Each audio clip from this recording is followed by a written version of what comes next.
From what I understand, you can correct me, that's often a toxic byproduct from the production of gasoline and aluminum and other products. And fertilizer. Fertilizer as well. Yeah, Yum. that's the other fun thing. As a matter of fact, it's a hazardous waste byproduct of the nuclear and aluminum industries, and it's the primary ingredient in rat and cockroach poison. Oh, my teeth feel better already. Isn't that nice? It's also the main ingredient in anesthetics and so forth. And here's another fun thing. Yes. It's one of the basic ingredients in Prozac. Hmm. And in sarin nerve gas. Oh, nice. Yes, and that's what they released on that Japanese subway train a while back. Yeah, highly poisonous. Yes. It's almost like saying, yes, I want to brush my teeth with some Agent Orange, please. Yeah. Now, how has this become so twisted that such a product that's effective in killing rats or poisoning people, in fact, has become a product that they say we need to dump in your water supply? Money. Exactly. That really is the bottom line. I mean, it's a really good question. How on earth would something so insidious? And the thing is it's not brand new as far as the news about it. They've known about this for years.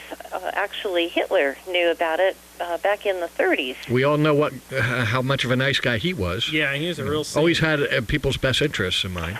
Yeah, his plan was basically to sort of dumb down, the society that he was looking to exterminate. Not only them, but just the people in general, just so that they would sort of follow blindly along. Just like now. Make people very passive. Very passive. They docile. That's why I call it the dumbing down. Yeah. Is what it does. Yeah, we see that today. Just like in our now. society.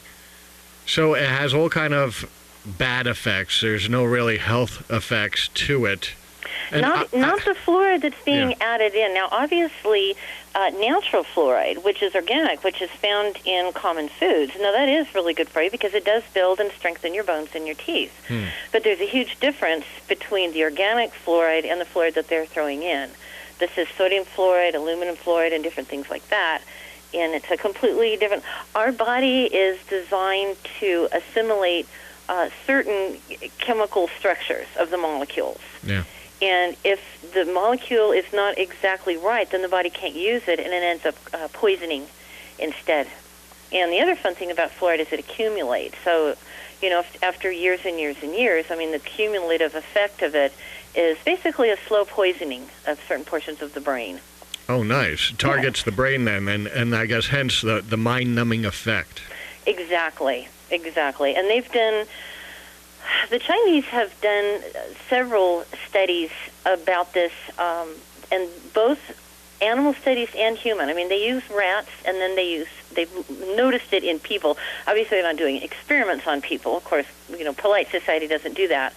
But they have watched the effects, and they've done comparisons in, for example, some cities where they have more fluoridation than in others, and they've discovered some pretty amazing things as far as how the people are acting. Yeah, kind of freaky, or just standing around and drooling on themselves. Well, No? Yeah, it's a little bit more than that. I mean, Model citizen. Yeah, they've noticed things like the people would be more violent. Oh. Yeah. And also poor memory functions. Yes. You see a lot of ADD and ADHD.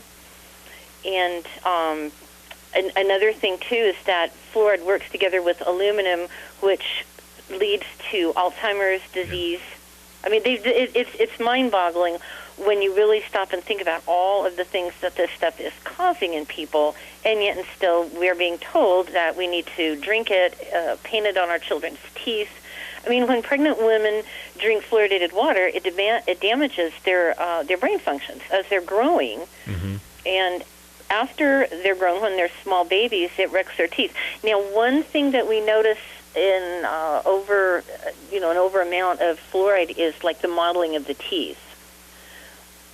What that's doing, the discoloration that it's doing to your teeth, is also doing to your inner bones, and that's called skeletal fluorosis, which results in like an arthritic type of a thing, ultimately crippling. It's a different kind of. It's not exactly osteoporosis. It actually does the opposite. It puts more calcium into the bones. But then that makes the bones more brittle. So that's why you see older people that have been, doing this for quite a while. They are getting more, broken bones, broken hips. You see a lot of our older people with broken hips. So we have that to look forward to. Yes. Now the government is doing this, and they're spending our money we give them to poison us with this stuff. I can't believe they're that ignorant. Maybe I'm assuming too much, but they're that ignorant that they don't know the hazardous effects on human beings with this stuff. Yet they're spending our money to dump it in our water. They don't care. Well, is it that they don't care, or is it by design? A, to create an industry to make money. B, to dumb down the public and weaken the public as well, because a weak public cannot refute, corruption or whatever they're doing there. Yeah, I agree with both, actually. I kind of, you don't want to look at our government as being comparable to the Nazis, who that was their actual intent. I mean, they got their scientists together and said, okay, this is what we're going to do, and this is how we're going to do it, and hey, fluoride will work great, so let's fill everybody's water supply. I don't think we really want to go that far with it, but at the same time, that's what's actually happening. That's what's actually happening. That's what is actually happening.